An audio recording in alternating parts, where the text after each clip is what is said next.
and pressures of the Christmas season, we all know that it is easy to lose the meaning of Advent.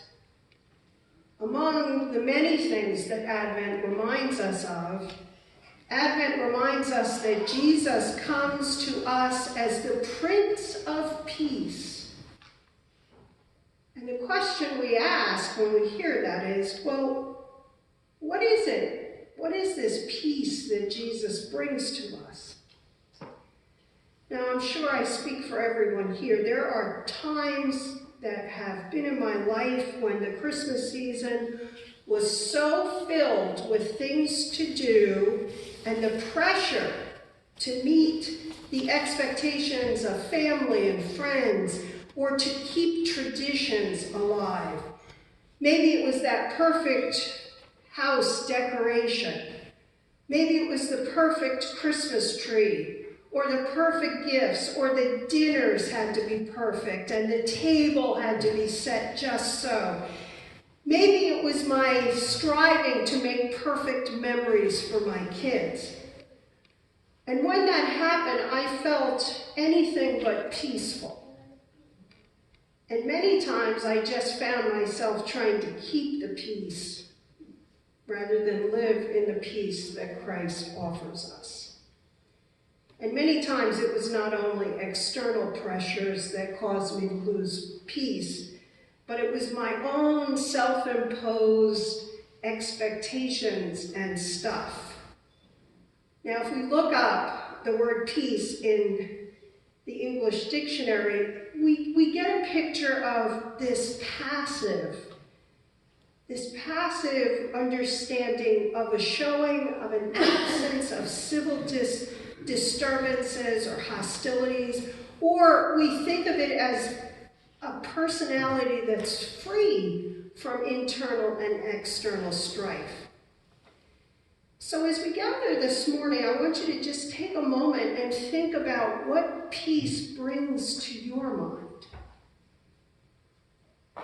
Do you think that peace is maybe the beauty of walking in the snow and the silence during a nighttime snowstorm? Or is it an afternoon that maybe you have to yourself in solitude?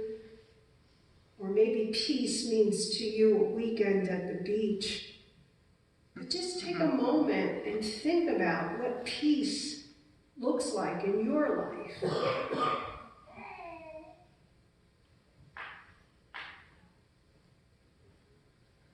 What we're going to look at today is the way that we visualize peace. Is that really a path to true peace? Because peace isn't a serene setting or even a peace of mind. It's not a fleeting feeling or an experience that we immerse ourselves in. If we think about biblical peace, it's larger than that, and it rests heavily on a Hebrew root, which means to be complete or to be sound. Reinhold Niebuhr wrote the Serenity Prayer, which I know many know, and you might be familiar with. And unfortunately, when we quote that prayer, we only hear the first line of what he wrote. And it goes like this: God, grant me the serenity to accept the things I cannot change, the courage to change the things I can, and the wisdom to know the difference. But there's more to it than that. Here's the remaining seldom quoted lines. Living one day at a time, enjoying one moment at a time, accepting hardship as the pathway to peace, taking as Jesus did this sinful world as it is, not as I would have it, trusting that he will make all things right if I surrender to his will, that I may be reasonably happy in this life and supremely happy with him forever in the next. I think that expands the meaning of that quote that we use. We all want to find a pathway to peace. And this morning we hear in Colossians the Apostle Paul talk about letting the peace of Christ rule your heart. And when we do that, that gives us the ability to be complete and sound with God and others, no matter what the circumstance. Because we are guided along the path to peace by the Christ who lives in each one of us. When someone dies, we readily use the phrase and we pray that they rest in peace. But we often miss the fact that we should pray that all should live in peace every day of their lives. Peace not only with God, but peace with each other. Each one of us needs to learn from Jesus the ways of peace. And that extends to peace with our families, our communities, our enemies, and peace with ourselves. If we look at the first scripture this morning, the prophet Isaiah lived in a time where there was turbulence in the Jewish history. The empire of Assyria had conquered the kingdom of Israel, and it began to subjugate the kingdom of Judah. Isaiah knew that soon even the illusion of freedom existing in Judah would end.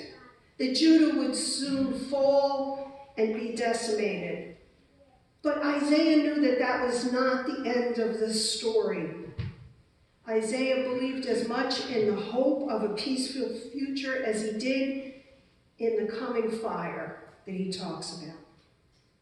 In God's time, there will be true and lasting peace. Isaiah believed all the people of the world would someday be drawn like a magnet to Jerusalem to learn the lessons of peace from the Word of God, the Torah, and the people of God. When we hear those words from Isaiah, when we hear the words from Colossians, we're reminded as Christians that we are called to biblical peace. A peace that doesn't focus on not having any trouble, and it is unrelated to our circumstances or the goodness of our life.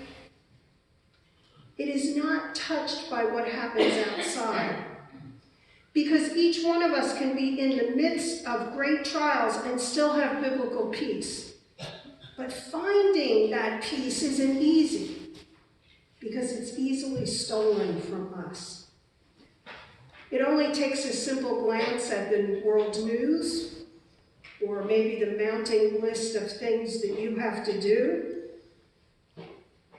It only takes a small amount of things to happen in our lives to take us off track that leave us uncertain and restless. And we let that anxiety rise up in our hearts and steal our peace. For some, it might be striving for success or longing for possessions, or we might want to have personality traits or positions in life that we don't have, or a quick encounter or exchange with a difficult person can quickly steal your day of peace. Sometimes we feel we have to fight for peace every day. And that is why it is so important to let the peace of Christ rule our hearts. Isaiah predicted that Jesus Christ would be the Prince of Peace. For to us a child is born, to us a son is given, and the government shall be upon his shoulder, and his name shall be called Wonderful Counselor, Mighty God, Everlasting Father, Prince of Peace. In order to allow the peace of Christ to rule your heart, you must first focus. And we live in a world that continually yells and screams at us and demands our attention. We struggle to keep our thoughts in order and our task lists and projects completed. And that makes it really difficult to focus on our relationship with Christ. But during this time of Advent, this is the time to focus on our relationship with Christ and how we can follow Christ to find the path of peace and to walk the path of peace. Because we are called to be peacemakers. We hear that in the Beatitudes, Matthew 5:9. Blessed are the peacemakers, for they shall be called children of God. But we can't be peacemakers until we have made our peace with God, until we follow the path of peace that a relationship with Jesus Christ offers. The lack of peace we feel between ourselves and God is at the core of the lack of peace with ourselves.